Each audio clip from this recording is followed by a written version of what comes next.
Hi ಸ್ನೇಹಿತರೆ, ನಮಸ್ತೆ ಎಲ್ರಿಗೂ. ಬರ್ರಿ ಇವತ್ತು ನಮ್ಮ ಉತ್ತರ ಕರ್ನಾಟಕದ ಸ್ಪೆಷಲ್ ಪುಟಾಣಿ ಕರ್ಗಂಟು ಅಂತೀವಿ. ನೀವೇನಂತೀರಿ ನೋಡ್ರಿ. ಅದಕ್ಕೆ ನಾನು ಪುಟಾಣಿನ ಪುಡಿ ಮಾಡ್ಕೊಂಡಿದ್ದೆ, ಏಲಕ್ಕಿ ಹಾಕೊಂಡು ಮಾಡ್ತಿದ್ದೆ. ಅದಕ್ಕೆ ಏಲಕ್ಕಿ ಮತ್ತು ಪುಟಾಣಿ ಸೇರಿಸಿ ಮತ್ತು ಪೌಡ್ರ್ ಮಾಡ್ಕೊಂಡಿದ್ದೀನಿ. ಈಗ ಅದು ಪೌಡ್ರ್ ಮಾಡ್ಕೊಂಡು ಅಷ್ಟೊತ್ತಿಗೆ ಈ ಕಡೆ ನಾನು ಕಲ್ ಸಕ್ಕರೆಯನ್ನು ಹಾಕಿ ಆನ್ ಮಾಡೋಕೆ ಇಟ್ಕೊಂಡಿದ್ದೆ. ಸಕ್ಕರೆನ ನೋಡಿರಿ, ಕಲ್ ಸಕ್ಕರೆ, ಕೆಂಪು ಕಲ್ ಸಕ್ಕರೆ ಬಳಸಿದ್ದೀನಿ.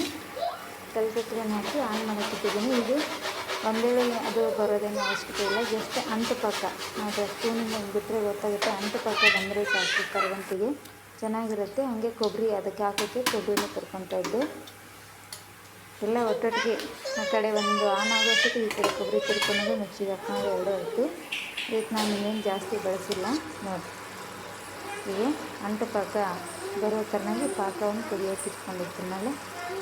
ಹಿಂಗಾದರೂ ನೋಡ್ಬೋದು ನೀವು. ಗೊತ್ತಾಗಲಿಲ್ಲ ಅಂದರೆ ಇನ್ನೂ ಒಂದು ಬಟ್ಲಲ್ಲಿ ನೀರು ತೊಗೊಂಡು ಆ ನೀರೊಳಗೆ ಪಾಕನ ಬಿಟ್ಟಾಗ ಅದು ಮಿಕ್ಸ್ ಆಗಬಾರ್ದು. ಒಂದು ಕಡೆ ನೋಡಿರಿ ಹಂಗೆ ಕಾಣ್ತಿರ್ಬೋದು, ಅನ್ಕೋಬೇಕು. ಅದಕ್ಕೆ ನೀರು ಜೊತೆ ಮಿಕ್ಸ್ ಆಗ್ತಾರೆ. ಹಾಗಾಗಿದ್ರೆ ನಮಗೆ ಪಾಕ ಕರೆಕ್ಟಾಗಿ ಬಂದಿದೆ ಅಂತ ನಾನು ಇನ್ನೊಂದು ಸತಿ ತೋರಿಸ್ತಾ ಇದ್ದೀನಿ.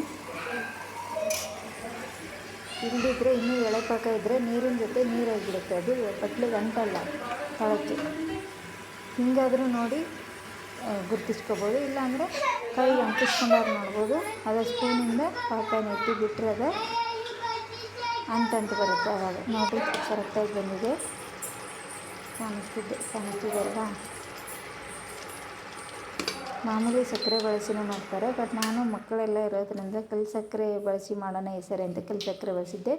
ಈಗ ಒಲೆನ ಆರಿಸ್ಕೊಂಡು ಅದಕ್ಕೆ ಸ್ವಲ್ಪ ತುರಿದಿರೋ ಕಾಯಿನ ಹಾಕ್ಕೊತಾ ಇದ್ದೀನಿ. ನಂತರ ನಾವು ರುಬ್ಕೊಂಡಿದ್ವಲ್ಲ ಪುಟಾಣಿ ಮತ್ತು ಏಲಕ್ಕಿ ಪುಡಿ, ಅದನ್ನು ಹಾಕಿ ಇವಾಗ ಎಲ್ಲವನ್ನು ಚಲೋ ಹೊತ್ತಿನಾಗೆ ಮಿಕ್ಸ್ ಮಾಡಬೇಕು. ಫುಲ್ ನೈಸಾಗೆಲ್ಲನೂ ಒಂದು ಕಡೆ ಮಿಕ್ಸ್ ಮಾಡಿಕೊಂಡು ಪೂರ್ತಿ ಮಿಕ್ಸ್ ಆದ್ಮೇಲೆ ಈ ಥರನಾಗ ಒಂದು ತಟ್ಟೆಗೆ ಎಣ್ಣೆ ಅಥವಾ ತುಪ್ಪನ ಸವರ್ಕೊಂಡ್ಬಿಟ್ಟು ನಿಮ್ಗೆ ಯಾವ್ದು ಇಷ್ಟನೋ ಅದನ್ನು ಅದರ ಮೇಲೆ ನಾವು ಮಿಕ್ಸ್ ಮಾಡಿದ್ವಲ್ಲ ಹಿಟ್ಟು ಅದನ್ನು ಹಾಕಿ ಮೇಲ್ಗಡೆ ಸ್ವಲ್ಪ ನನ್ನ ಕೊಬ್ಬರಿ ತುರಿಯನ್ನು ಮತ್ತೆ ಹರ್ಕೊಂಡಿದ್ದೀನಿ. ಒಳಗೆ ಸ್ವಲ್ಪ ಹಾಕಿದ್ದೆ, ಇವಾಗ ಮೇಲಿನ ಸ್ವಲ್ಪ ನೋಡೋಕೆ ಚೆಂದ ಕಾಣಲಿ ಅಂತ. ಇದ್ರ ಜೊತೆ ನಾವು ಡ್ರೈ ಫ್ರೂಟ್ಸ್ ಹಾಕ್ಕೋಬೋದು ಮತ್ತು ಗಸಗಸೆ ಎಲ್ಲನೂ ಹಾಕ್ಕೋಬೋದು. ಹುರಿದು ಡ್ರೈ ಫ್ರೂಟ್ಸ್ ಎಲ್ಲ ಮೇಲಲ್ಲೆಲ್ಲ ಹಾಕ್ಕೋಬೋದು. ಇವತ್ತು ನಾನು ಸುಮ್ಮನೆ ಅರ್ಜೆಂಟಿಗೆ ತಿನ್ನೋಕ್ಕೆ ಅಂತೇಳಿ ಅದನ್ನ ಡ್ರೈ ಫ್ರೂಟ್ಸ್ ಏನು ಹಾಕಿಲ್ಲ, ಹಾಗೆ ಮಾಡಿದ್ದೆ.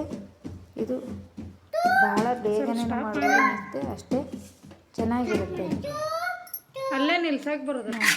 ಇವಾಗ ಆರಕ್ಕೆ ಬಿಟ್ಕೊಂಡು ಆರಿದ್ಮೇಲೆ ಅದನ್ನು ಕಟ್ ಮಾಡ್ಕೊಂಡು ಅಷ್ಟೊತ್ತಿಗೆ ಅದು ನಾನು ಪ್ಲೇಟಿಗೆ ಹಾಕಿ ಪಾತ್ರೆಯಲ್ಲಿ ಸ್ವಲ್ಪ ಉಳಿದಿತ್ತು, ಅದನ್ನು ಉಂಡೆ ಥರ ಮಾಡಿಕೊಟ್ಟೆ ಮಕ್ಕಳು ತಿಂತವೆ ಅಂತ. ಅದು 2 ಉಂಡೆ ಆಗಿತ್ತು. ಇವಾಗ ನೋಡಿರಿ ಸ್ವಲ್ಪ ತಣ್ಣಗೆ ಹಾಕಿದ್ದಂಗೆ ಒಂದು ಚಾಕು ತೊಗೊಂಡು ನಿಮಗೆ ಯಾವ ಶೇಪ್ ಬೇಕೋ, ಎಷ್ಟು ಆಕಾರಕ್ಕೆ ಬೇಕೋ ಅಷ್ಟು ಆಕಾರದಲ್ಲಿ ಅದನ್ನು ಕಟ್ ಮಾಡ್ಕೊಂಡ್ರೆ ನಮ್ಮದು ಕೊಬ್ಬರಿ ಮತ್ತು ಈ ಹುರಿಗಡ್ಲೆನ ಮಾಡಿದಂಥ ಕರ್ಗಂಟು ರೆಡಿ ಆಗುತ್ತೆ.